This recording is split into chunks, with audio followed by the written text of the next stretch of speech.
Hey guys, Shifter here. Today I will be showing you how to make my mining machine.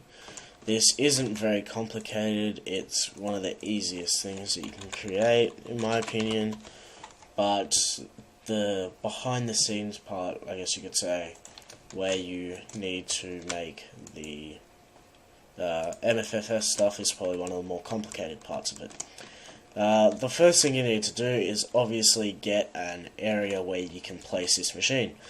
So, for example, you can place it in the overworld, you can place it in the deep dark, or you can create your own Mistcraft world, which is exactly what I've done myself. Now, another thing you need to take into consideration if you're making it on a server is this does cause a little bit of RAM lag.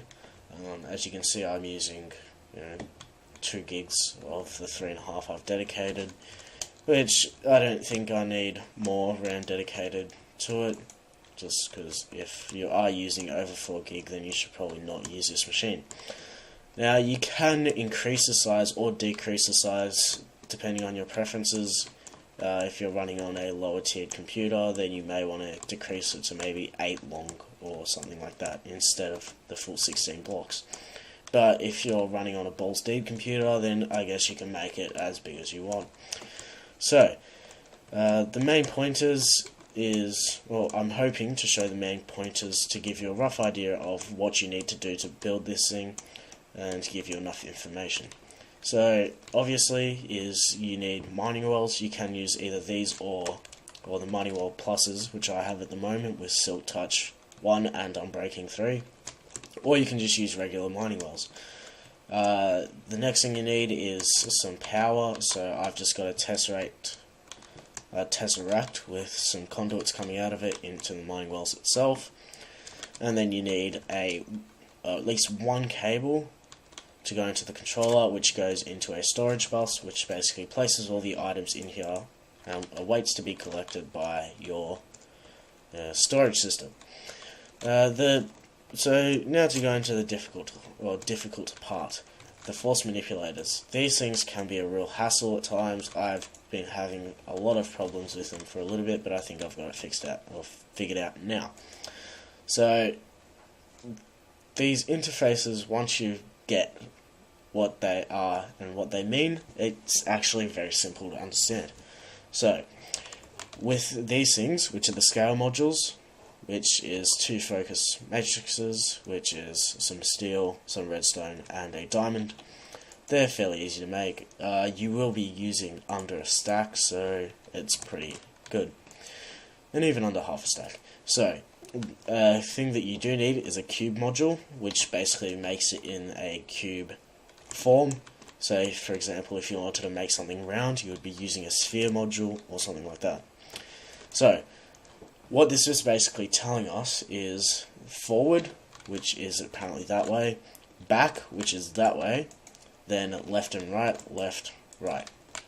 Now, if you say, for example, if you had a bigger machine, you would go right further that way, and left that way, a lot further. So, as we can see here, I've gone left 8 blocks, from this machine, by the way. So this counts as, I guess you could say, a scale module itself. So 1, 2, 3, 4, 5, 6, 7, 8. So that's going 8 left. And then here, 7 right. 1, 2, 3, 4, 5, 6, 7.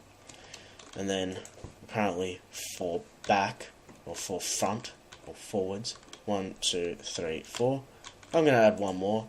I do like a little bit of clearance, it just makes it look nicer, in my opinion. So I'm going to move this quickly to there.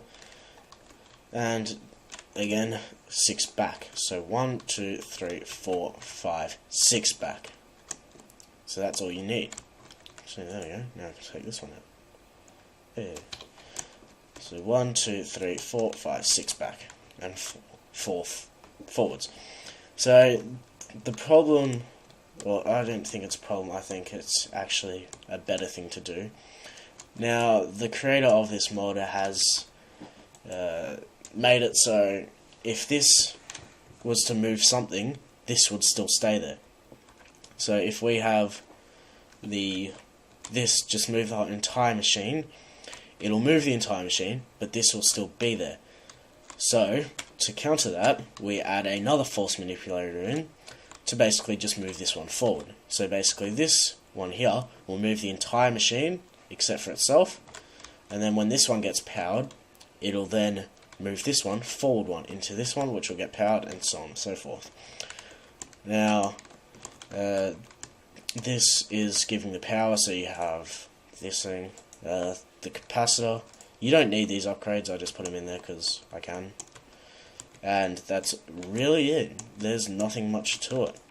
So if you wanted to pause the video here and have a look at what is required to create it, that's fine. Same with this one, but it's really fairly easy. So if we just activate that little redstone, that'll show in every block that's going to get moved by the machine itself. So if we just watch it, that's going to move all these blocks, even the ones back here. So you can see with that glow around the block, that'll show which blocks are moving. And for example, I'm just going to put a block back here, just to show you that it'll move the entire thing. And then if we turn this off, and then go to this one, activate the redstone, you'll see which blocks it's moving. So it'll move this one forward one. So there's that. Now, this is the moment of truth. Unfortunately, I've had a little bit of problem with it before, so I'm just going to quickly do this so I can get all the storage buses empty. Apparently they don't want to be. So the storage buses aren't picking up. Okay, let's just get a cable, some sort, black cable. And there we go. I think the dark cable is used for something else now I think about it. I have no idea. Something, yeah, there you go. So yeah, that's basically it. So for example, if we were to activate this one and then activate that one, that's moving that one forward as just seen. Now when I activate this one, it'll move the entire machine except for this last row of blocks. And that one. Oh, don't do this to me. Okay, so I think this is a bug for the game. I have no idea, but as you can see here, if I just go front one more, and then if I click this redstone,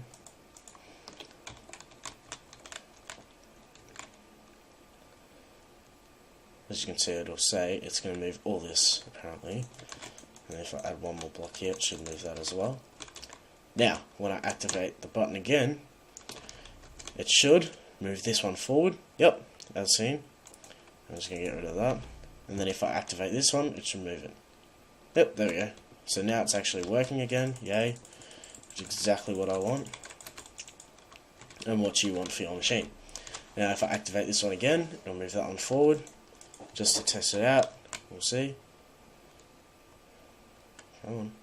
There we go. So now it's going to move the blocks. If we activate it, there we go. So now all that's been activated and you can see it's working fine. So then we get into the timer. So I've set mine to 4 seconds, not because I want to, just because that's the rough amount of time that it takes to get from there to there. So if we activate the timer, we'll see it ticks it over. So that's going to activate that one, which moves that one forward, and a couple seconds later, boom, moves the entire machine, mines. And that's really it to the video. Now the power supply or power I've got running to this machine is the big reactors. They're just overpowered with the power it generates. I'm not even joking. But I will come over here just to show you what you can collect within a certain amount of time. That was not long at all. This is my little base I got set up. If we just right click on here, as you can see, you've already got a lot of stuff besides the yellorium and the cyanide. So there we go, 1 diamond, which isn't exactly much, but over a period of time you will get a lot of stuff. So if I just go ore, as you can see, we've nearly got 500 ore or coal ore already. Now this machine does cause a little bit of lag, doesn't take too much power. It shouldn't do. There we go, activate reactor. So yeah, it's, as you can see, it's creating a lot of power. It's also sending a lot. So I'm back, guys. Sorry about that. Bandicam just sort of screwed up a bit. Well, not screwed up. It's been 10 minutes. So anyway, that's really it to the video. There's nothing much else to the game itself, or not the game, but to the mining machine itself. But just to let you know, I'll go back through it, and you'll see that it's still moving and just chomping away the land. And yeah, that's about it.